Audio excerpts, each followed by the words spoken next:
ignore that warning? Well, the president doesn't disclose details of meetings that he has, which in this case was an hour-long meeting. But it's true that President Obama made it known that he wasn't exactly a fan of General Flynn's, which is frankly shouldn't come as a surprise to anyone. That given that General Flynn had worked for President Obama, was an outspoken critic of President Obama's shortcomings, specifically as it related to his lack of strategy confronting ISIS and other threats around that were facing America.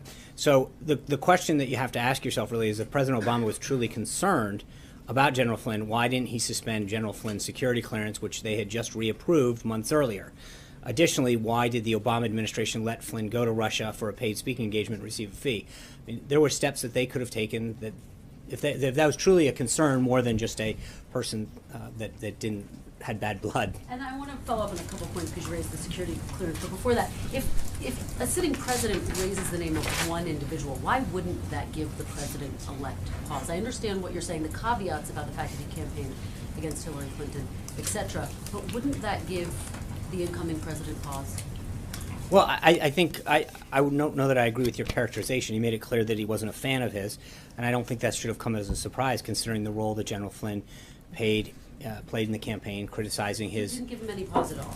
No, I think you if you know what we knew at the time, which is that the security clearance that he had been reapproved in April of that year, and they took, not only did they reapprove it, but then they took no steps to suspend it. So the question has to be, what did they do if they had real concerns beyond just not having, not liking him for some of the comments that he made? It's our understanding, and if you could clarify this, did Mike Flynn not need upgraded security clearance in order to serve as the National Security Advisor? Oh, he'd been head of the Defense Intelligence Agency. That's the same. You vetted him as well, correct? That's the same clearance that the security clearance. We went over this a while ago. Is the same clearance at any level. Once you get it, you get it.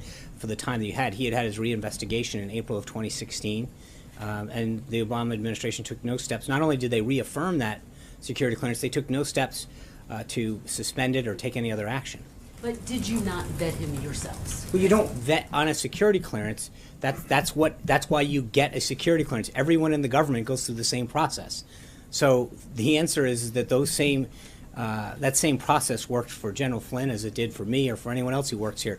There's no difference of a security clearance once it's issued. Zeke. Thanks, Sean. You said a few minutes ago, Christian, what we know is what we knew at the time. So knowing what the White House knows now, does the White House, does the President believe that General Flynn should not have had that clearance reissued last year, number one? And number two, does the White House believe that General Flynn was truthful when he filled out his SF-86 for that reinvestigation last year? Well, I'm not going to get into those details. It was obviously that was something that was adjudicated by the Obama administration in April of 2016. They took no steps to suspend that. So that's not really a question for us. It's a question for them at that time. Knowing what you know now, that's in the public I think record. the president took appropriate action when he did, once he felt as though General Flynn had misled the vice president, and he took appropriate and decisive action at the time, and he stands by that today. Did his ties to Russia, did his work as a registered foreign agent, now registered foreign agent for the government of Turkey, lead to his firing in February? Well, again, I don't think we're going to re-litigate this. The president made the right decision back then, and he stands by that. Hunter. Thanks, John. The president tweeted this morning that senators on the Intelligence Committee should ask Sally Yates about her role in classified leaks about General Flynn. Does the president have evidence that ties Sally Yates to the Flynn leaks? Why did he tweet that? Well, I think you guys are well aware of the president's concern about spills of classified and other sensitive information out into the open. It's something that should concern every American, and the president's made it very clear since he took office that's a big concern of his. And so the idea that classified information made its way into the press is something that I think, while we're asking all of these questions, is one of the ones that I think the senator should ask. How did that information get out into the open like that? I think that is an equally important question that frankly isn't getting asked. But does the president believe that Sally Yates was the leaker in this? Again, I think that the tweet speaks for itself. What he's saying is that the Senate should ask those questions. Yeah. Thanks, Sean. Ahead of her testimony today, does President Trump believe Sally Yates is a trustworthy source of information? Well, that's not up for us to decide. I mean, that is up to the Senate to decide whether or not what she does, and we'll have to wait and see what that. In following up on Sarah's question, it seemed that the president was implying that Sally Yates may have had something to do with the leaked information to newspapers. Is that what he was implying? I think the tweet speaks for itself. I don't think sometimes you don't have to read too much into it. Richard. Thanks a lot, Sean. Did Sally Yates have to run any of her planned testimony by the general counsel's office that she'll deliver later this afternoon? I'm not aware of it, no. And also, do you have any reason to doubt that her testimony, which will be under oath, will be truthful before the Senate subcommittee? I have no, I mean, no, I would assume that when you raise your right hand and agree to tell the truth and nothing but the truth, that you'll do that. That's the whole reason that you pledge. Two questions as it relates to President Trump and former President Obama. Back to that November conversation, were there specific reasons given, and if so, as it relates to Michael Flynn, and if so, was that based on private information?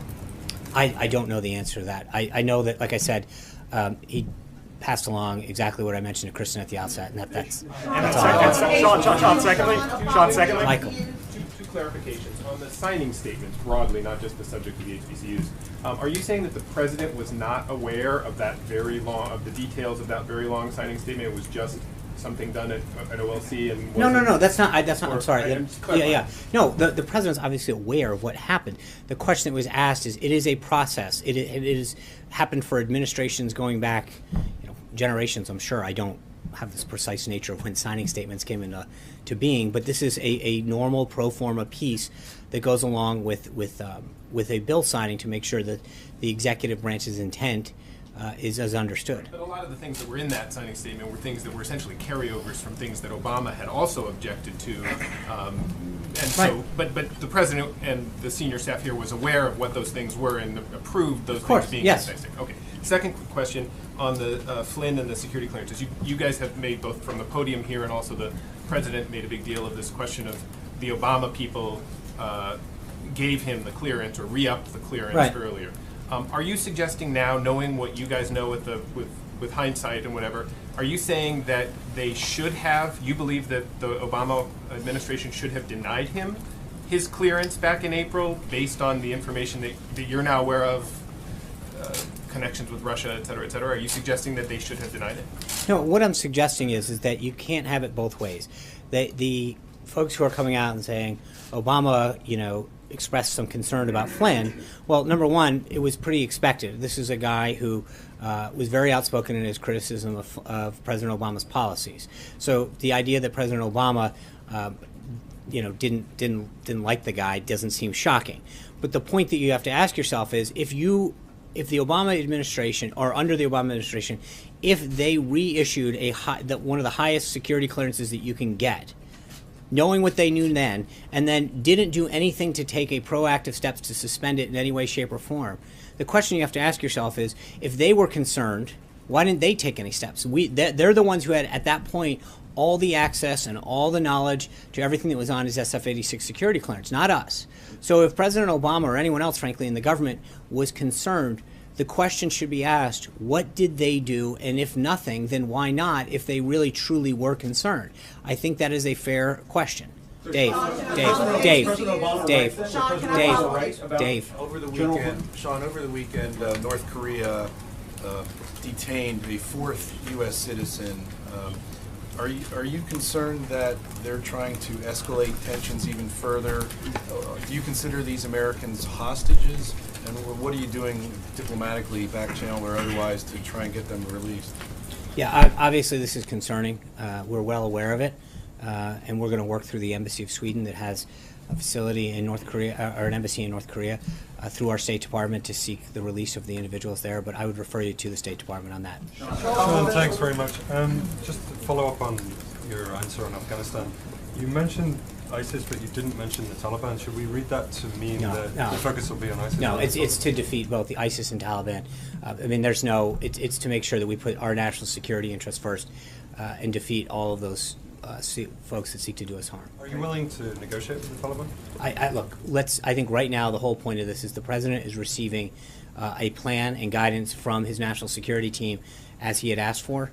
That guidance is coming forward as we speak. He's continuing to meet with them, and there will be further updates from the Department of Defense as we move forward. As I mentioned at the outset, the president or the vice president has an event. I want to make sure the pool has time to set for it.